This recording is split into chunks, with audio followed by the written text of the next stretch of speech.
السلام علیکم ورحمۃ اللہ وبرکاتہ نحمده ونصلی علی رسولہ الکریم اما بعد۔ آج کا سبق سن لیجئے۔ آج کے سبق کی سرخی ہے حضور صلی اللہ علیہ وسلم کے خاندان کی سیرت پارٹ 2۔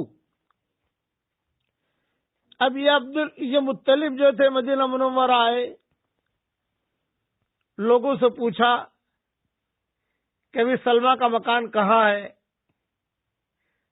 میرا بھتیجا بھی یہاں پر ہے، وہ کہاں ہے؟ لوگوں نے بتایا، اور انہوں نے چونکہ سلمہ ان کو نہیں جانتی تھی، عبد المطلب تو بہت چھوٹے تھے، کبھی ان کے خاندان کا ہے، تو انہوں نے کہا کہ ابھی میں لینے آیا ہوں مکہ مکرمہ سے، تو میرے ساتھ چلو۔ تو گھر والوں نے کہا بغیر پہچانے تمہیں ہم کیسے ہماری لڑکی دے دیں؟ یہ بھتیجا میرا ہے۔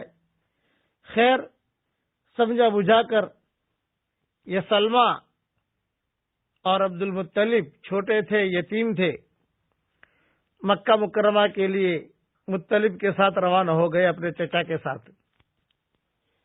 مکہ مکرمہ جب پہنچے تو مکہ مکرمہ والوں نے دیکھا کہ کوئی یتیم بچہ ہے اور کوئی کمزور لڑکی ہے، خوبصورت ہے۔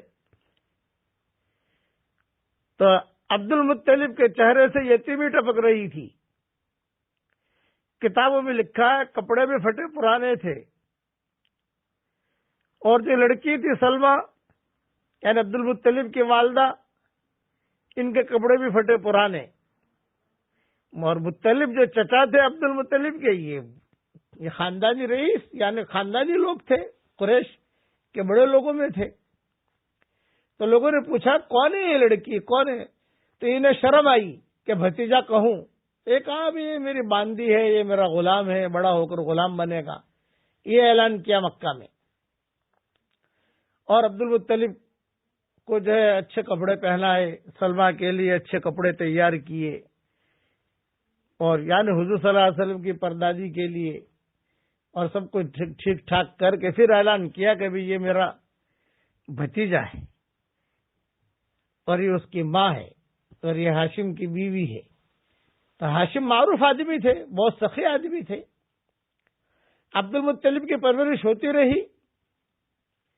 اب عبد المطلب جب بڑے ہوئے تو اپنے والد سے بھی خیر خیرات میں آگے نکلے۔ کتابوں میں یہ بھی لکھا ہے کہ عبد المطلب اپنے گھر میں کوئی چیز بچا کے رکھتے نہیں تھے، جو آتا تھا خرچ کر دیتے تھے۔ یہاں تک کہ جانوروں کو دانے بھی بہت ڈالتے تھے، یہ ان کی عادت تھی۔ ان کا نام ہی پڑ گیا تھا کہ یہ چرندوں پرندوں کو بھی روز یعنی کھلاتا ہے اور انسانوں کو بھی کھلاتا ہے۔ یہ عبد المطلب کی شان تھی۔ اب عبد المطلب بڑے ہوئے، وجیح آدمی تھے، حسین و جمیل تھے، بہت خوبصورت تھے۔ تو عبد المطلب نے شادی کا ارادہ کیا۔ شادی ہوئی تو ایک لڑکا پیدا ہوا عبد المطلب کا، اس کا نام تھا حارث۔ جب یہ لڑکا پیدا ہوا تو عبد المطلب کو بہت خوشی ہوئی، لیکن رات میں کچھ وقت کے لیے گھر میں جاتے تھے اور حتیم میں یہ سوئے رہتے تھے عبد المطلب۔ تو حتیم میں انہوں نے ایک عجیب خواب دیکھا۔ بقیہ تفصیل کل پوری کروں گا انشاءاللہ۔ یہ ساری تفصیل میری کتاب بکھرے موتی جلد 13 میں دیکھ لی جائے، اور اوپر کے حوالے وہاں ہیں۔ اب پڑھ لیجئے میرے ساتھ۔ یا ذا الجلال والاکرام، یا ذا الجلال والاکرام، یا ذا الجلال والاکرام۔ اس کے پڑھنے کے بعد جو دعا مانگی جاتی ہے دعا اللہ تعالیٰ قبول کرتے ہیں۔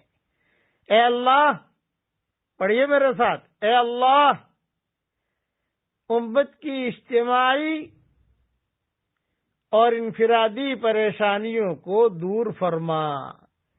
اے اللہ، ہمارا کھویا ہوا دین ہمیں واپس دے دے۔ اے اللہ، جو پریشان حال ہو، جس لائن کی پریشانی میں ہو، اے اللہ ان سب کی پریشانیوں کو دور فرما، اور جس کے جو جائز مرادیں اور حاجتیں ہوں، عافیت سے ان کے جائز مرادوں اور حاجتوں کو پورا فرما کر اس میں خیر کی شکلیں اور صورتیں پیدا فرما۔ آمین آمین۔ وآخر دعوانا ان الحمد للہ رب العالمین۔